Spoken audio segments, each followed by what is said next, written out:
10 நிமிடம் பேசினார் விஜய் பிரதமர் கிட்ட அப்படிங்கிறதும் பொய், அது உண்மை இல்ல. அவர் பேசினது 3 நிமிஷம்.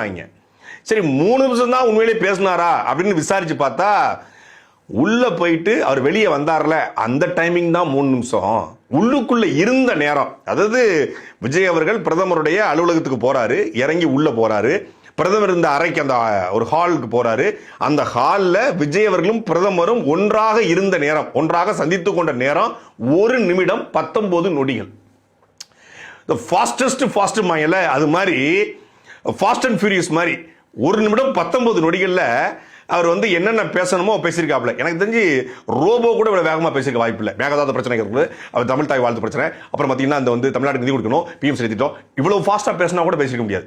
இதை விட ஃபாஸ்டா 2x வைப்பாங்கல்ல இந்த பொதுவாக யூடியூப்ல இன்ஸ்டாகிராம்ல 2x ஸ்பீட்ல 3x ஸ்பீட்ல பேசினா கூட 1 நிமிடம் 19 நொடிகள் தமிழ்நாட்டுடைய ஒட்டுமொத்த பிரச்சனையும் பேசிட்டு இருக்க முடியாது. அப்படி பேசினா மட்டும்தான் அந்த ஸ்பீட்ல பேசியிருக்க முடியும்.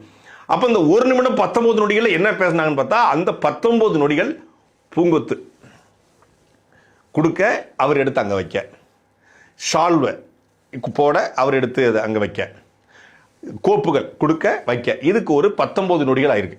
நீங்க கணக்கு பண்ணிக்கோங்க. இந்த 1 நிமிடத்துல சிட் டவுன், ஓகே, உட்கார்றாரு 10 செகண்ட், 50 செகண்ட் இருக்கா, 2 பேரும் மாறி மாறி பார்த்துக்கிறாங்க, 2 போட்டோஸ் வருவாங்க, போட்டோ எடுக்கிறாங்க. இதுல 20 செகண்ட் காலி ஆயிடுது, மீதி 30 செகண்ட்.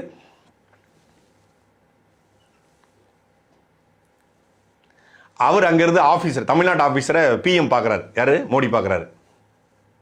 ஓகே சார், ஓகே, முடிஞ்சு. இவ்வளவுதான் நடந்திருக்கு. ஒரு மௌன உரையாடல் நடந்து, எதுவுமே நீ நல்லா இருக்கியா, சாப்பிட்டீங்களா, எப்படி இருக்கு, அதுக்கெல்லாம் வேலையே இல்லை. மொத்தமாகவே 1 நிமிடம் 19 நொடிகள் சந்தித்த ஒரே ஒரு முதலமைச்சர் அப்படிங்கிற பெயரை தமிழக முதலமைச்சர் விஜய் அவர்கள் எடுத்திருக்காங்க. எதனால்